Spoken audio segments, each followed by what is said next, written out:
The Haudenosaunee, a confederacy whose influence shaped the very foundations of a continent. Often called the Iroquois, this powerful alliance was not just a collection of tribes, but a sophisticated democracy.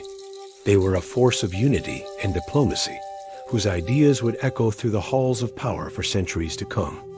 Before the arrival of Europeans, 5 powerful nations, the Mohawk, Oneida, Onondaga, Cayuga, and Seneca, were locked in a cycle of constant warfare. Their lands, stretching across what is now upstate New York, were stained by generations of conflict. But from this chaos, a legendary figure emerged, known as the Great Peacemaker. He, along with the skilled orator Hiawatha, traveled among the nations, carrying a message of peace, power, and righteousness. He proposed a great law of peace, a constitution that would unite them under a single peaceful governance.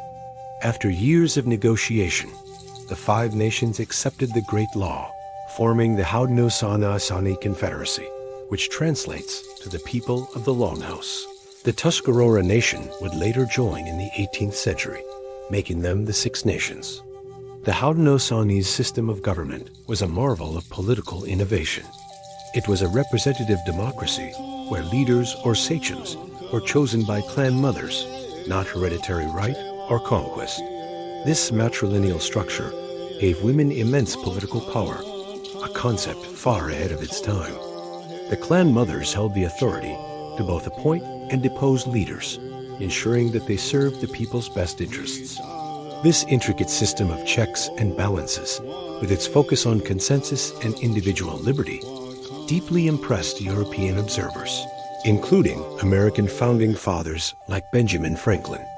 Historians argue that the Haudenosaunee's Great Law of Peace served as a key inspiration for the United States Constitution, a testament to its enduring wisdom. Their society was structured around the metaphor of the longhouse, a traditional dwelling that housed multiple families from the same clan. The Confederacy itself was seen as a symbolic longhouse, stretching across their territory, with the Mohawks as the Moe, keepers of the eastern door, and the Senecas as the keepers of the western door. The Onondaga, centrally located, were the keepers of the central fire, where the Grand Council of 50 sachems would meet to debate and decide on matters affecting all nations.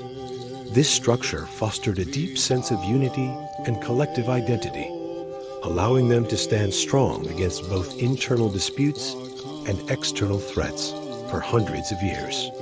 Their influence was so significant that they acted as a major political and military power, negotiating with the French, Dutch, and English on equal terms. For those wishing to connect with the living history of the Haudenosaunee, a journey to their ancestral lands can be a profound experience. Begin your travels in the Finger Lakes region of New York. In Victor, you can visit Ganondigan State Historic Site, the location of a 17th century Seneca town, featuring a full-size replica of a bark longhouse. The site's interpretive center offers a deep dive into Haudenosaunee art, culture, and philosophy. Further east, near Syracuse, is the Ska-Non Great Law of Peace Center, an Onondaga-inspired heritage site that tells the story of the Confederacy from their perspective. When visiting these sacred and historical sites, always remember you are a guest. Be respectful, listen more than you speak, and support the local communities by purchasing authentic, native-made crafts from designated cultural centers or artists. Avoid taking photographs of individuals or ceremonies without explicit permission, as many cultural practices are sacred and not for public display. The legacy of the Haudenosaunee is not just in the past, but in the vibrant, resilient culture that thrives today.